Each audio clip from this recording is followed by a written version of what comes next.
Gentleman is recognized.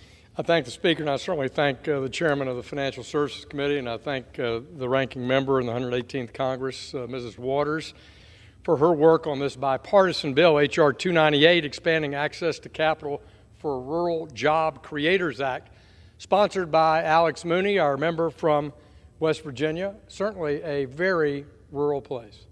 Mountainous, tough to get around, a lot like Arkansas.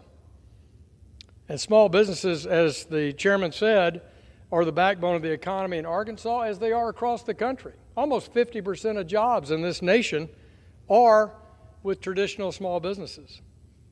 And yet they face obstacles in getting capital they need to grow and create jobs under the best of circumstances in Los Angeles or in Charlotte, the financial capital of the East. These greater challenges are really tough when you get out in the country.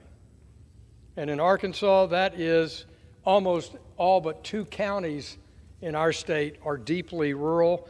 I was a bank president in a town of 100 people in a county of 7,000, and you talk about capital needs, that was certainly the case. And it's why I support this wholly bipartisan legislation that would direct the Securities and Exchange Commission Office of Advocacy for Small Business Capital Formation to study the problems faced by those small business entrepreneurs, owners, family businesses that want to access capital to grow.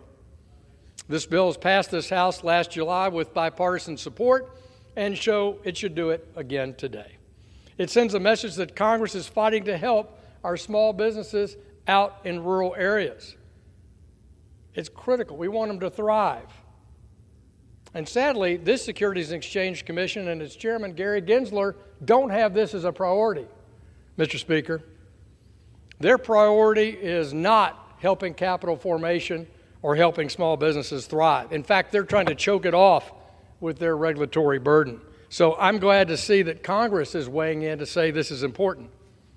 Our young people in rural communities are also facing an additional crisis, which is how do we create opportunities for high school students in rural counties that can't afford a 4-year college degree or don't want to saddle themselves with debt.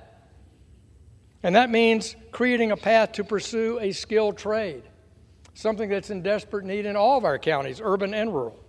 Workforce education must go hand in hand with helping small capitals get the capital to grow.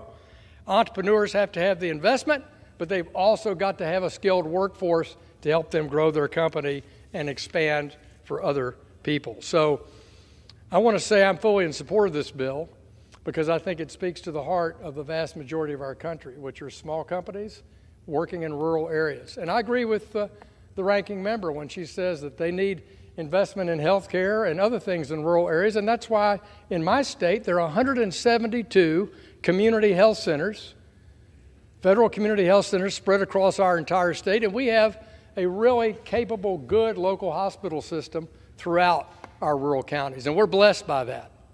And we're blessed by good CTE schools, classic trade workforce schools, but we could use more. And of course, we've got to have capital to grow, and it can't just come from the banking sector. And that's why I support so fully our chair's emphasis on crowdsourcing funding for small businesses. Think how much more straightforward that is in a rural area to try to do something good by bringing together people from all over, all walks of life to help somebody build a business. So I thank the chair for his leadership. I thank the ranking member. I urge all our colleagues to support this bill, and I yield back to the chair.